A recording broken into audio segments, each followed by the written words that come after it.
Assalamualaikum warahmatullahi wabarakatuh. Kembali lagi di RMB Mistis. Dan pada video kali ini, portal RMB akan menceritakan kisah pinggir kota dalam kemasan cerita misteri. Cerita kali ini berjudul Santen Banyupati, karya Restu Wiratmaja. Lalu seperti apa kisah selengkapnya? Langsung saja dan selamat mendengarkan.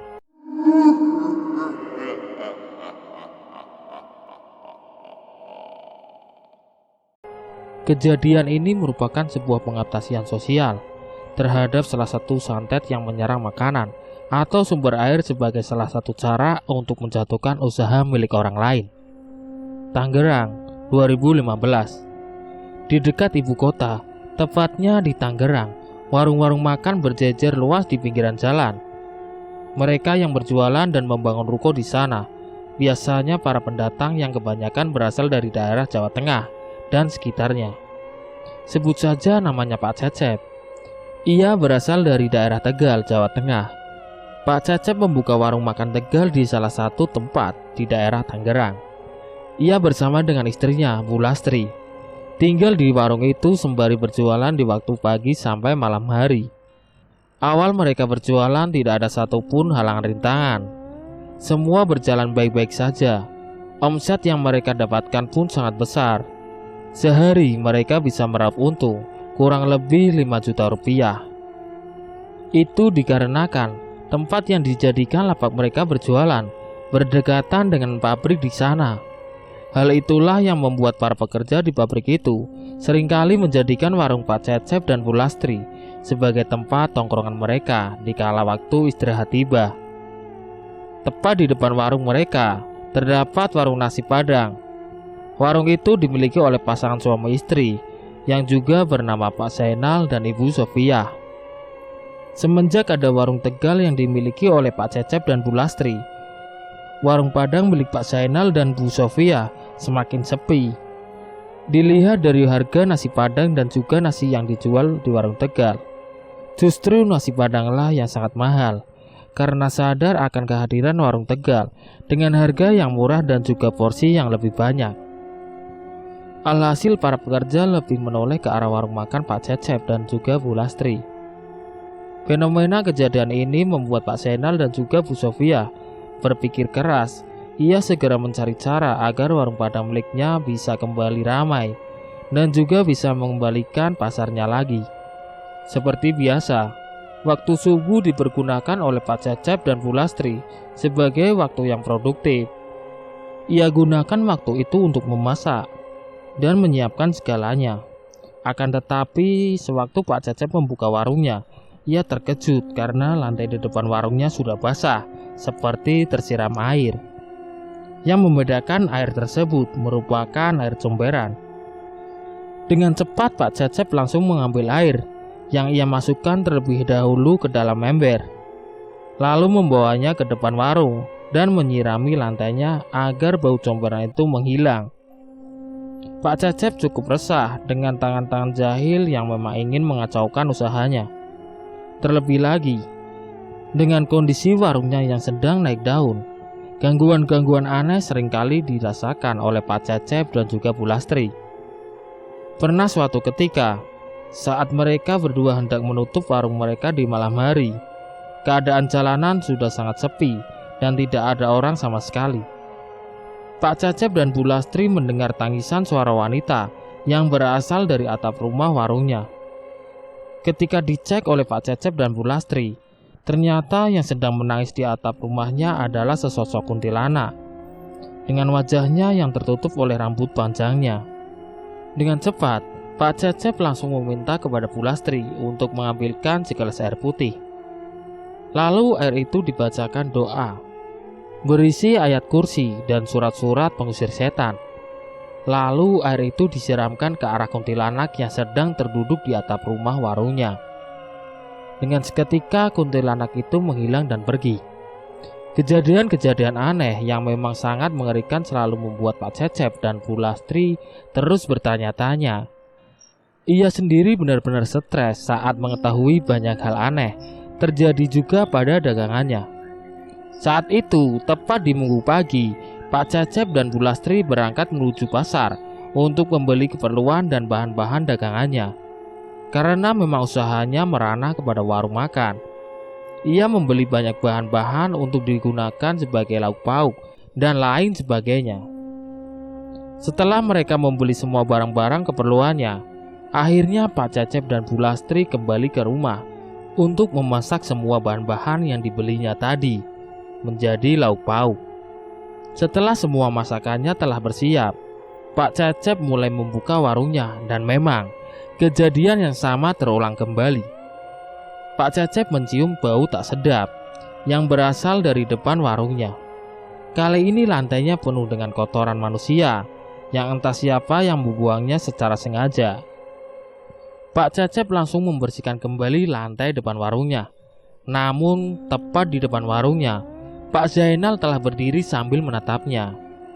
Pak Cecep tidak ingin berprasangka buruk terhadap Pak Zainal yang mungkin mengetahui siapa orang yang telah melakukan hal ini secara terus-menerus kepada warungnya. Setelah usai pembersihan lantai tersebut, warung Pak Cecep dan Ibu Lastri pun dibuka. Beberapa saat kemudian, para pekerja pabrik yang kebetulan sudah beristirahat langsung menyerbu warung makan milik Pak Cecep dan Bu Lastri. Dengan seketika warung mereka penuh dengan para pekerja pabrik. Pak Cecep dan Bu Lastri langsung menyiapkan semua pesanan yang diminta oleh para pekerja pabrik tersebut. Para pekerja itu dengan lahapnya memakan makanan yang telah tersedia di warung milik Pak Cecep dan Bu Lastri. Akan tetapi, keanehan pun terjadi di saat salah satu pembeli yang melihat ada keanehan yang terjadi pada lauk yang dimintanya.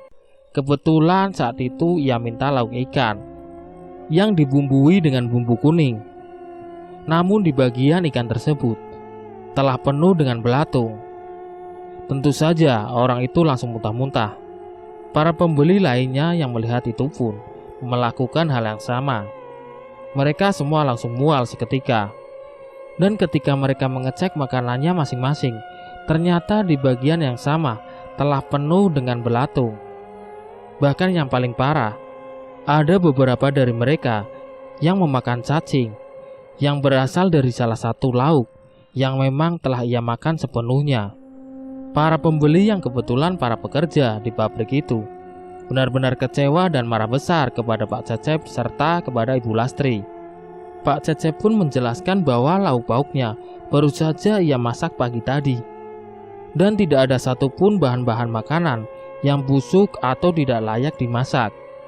Namun tetap saja, para pembeli itu menuntut ganti rugi dan akan melaporkan Pak Cecep serta Bu Lastri kepada pihak yang berwajib untuk diberikan sanksi. Pak Cecep meminta maaf kepada semua pembeli. Ia juga sampai bersujud-sujud untuk tidak melaporkannya kepada pihak yang berwajib dan akan mengganti rugi semuanya. Hari itu Pak Cecep dan Bu Lastri benar-benar dalam keadaan yang hancur sehancur-hancurnya. Mereka berdua menangis di saat seluruh rumah makannya diobrak-abrik oleh semua pembeli. Semua lauk pauknya dilemparkan ke lantai, diinjak-injak dan dibuang begitu saja. "Pak, jangan buang dagangan kami," pinta Bu Lastri sambil menangis.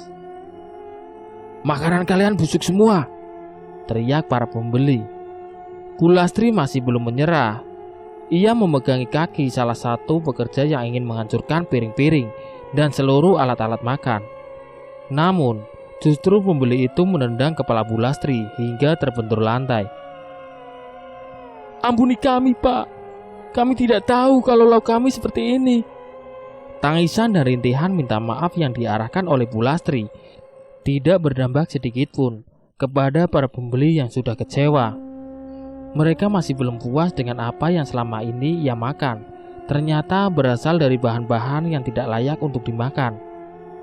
Pak Cecep menghentikan tingkah Bu Lastri. "Bu, sudah, jangan dilawan." "Tapi Pak, kita nggak pakai bahan-bahan busuk." "Iya Bu, Bapak tahu.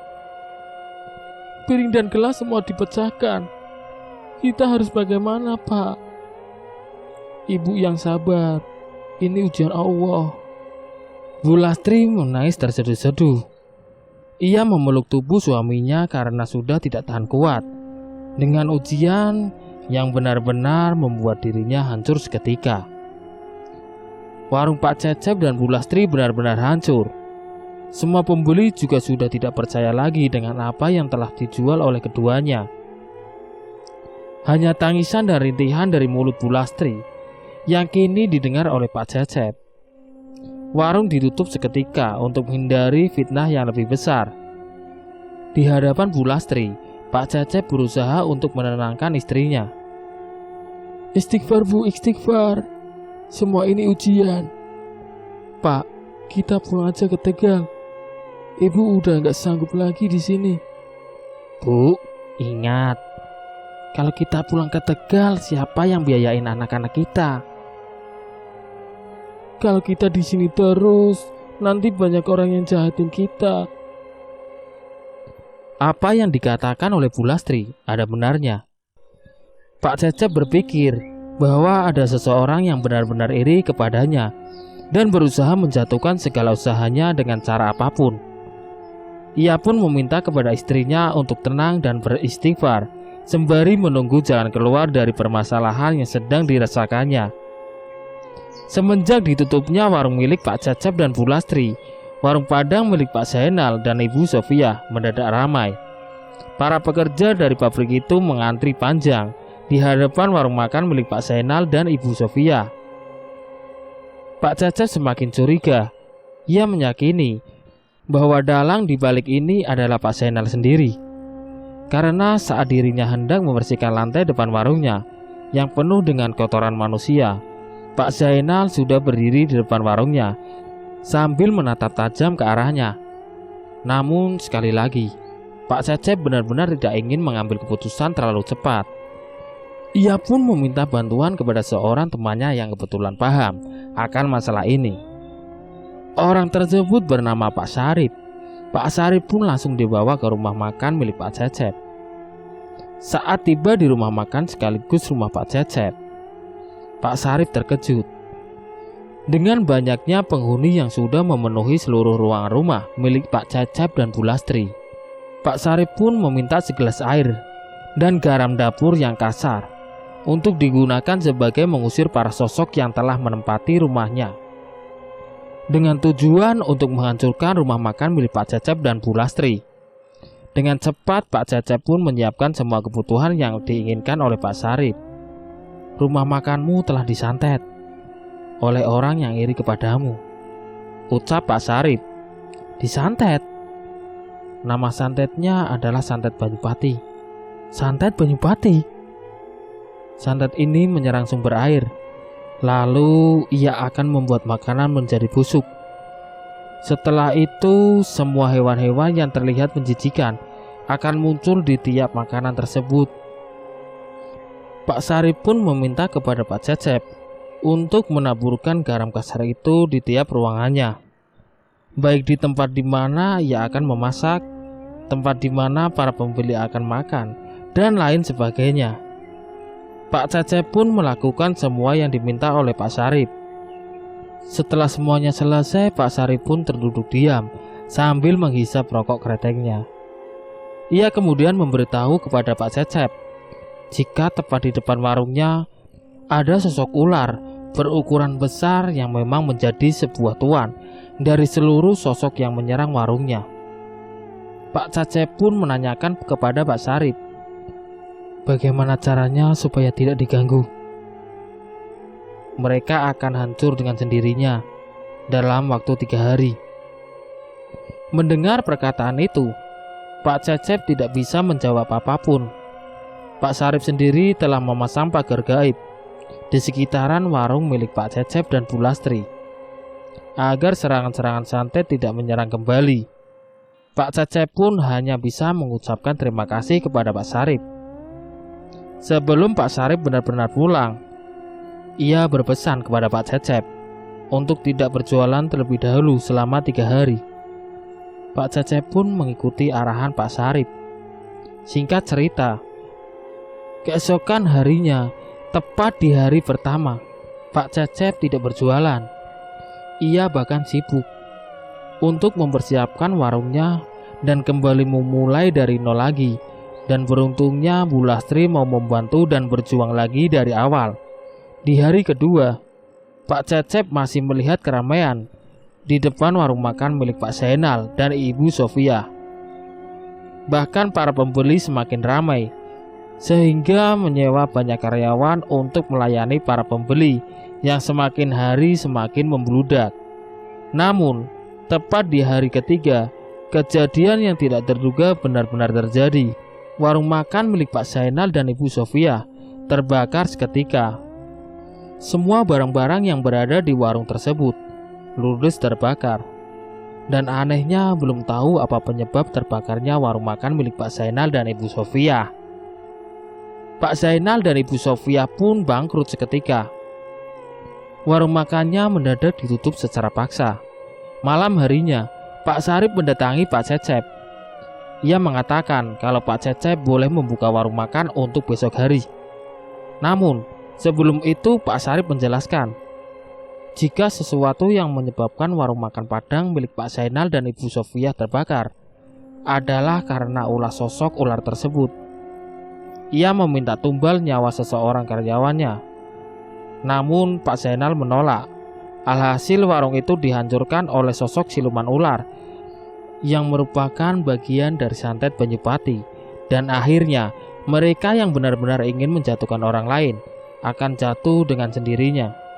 Semenjak kejadian itu, keesokan harinya, ketika Pak Cecep kembali membuka warung makannya, tiba-tiba warungnya mendadak ramai, diserbu oleh para pekerja pabrik yang sedang beristirahat.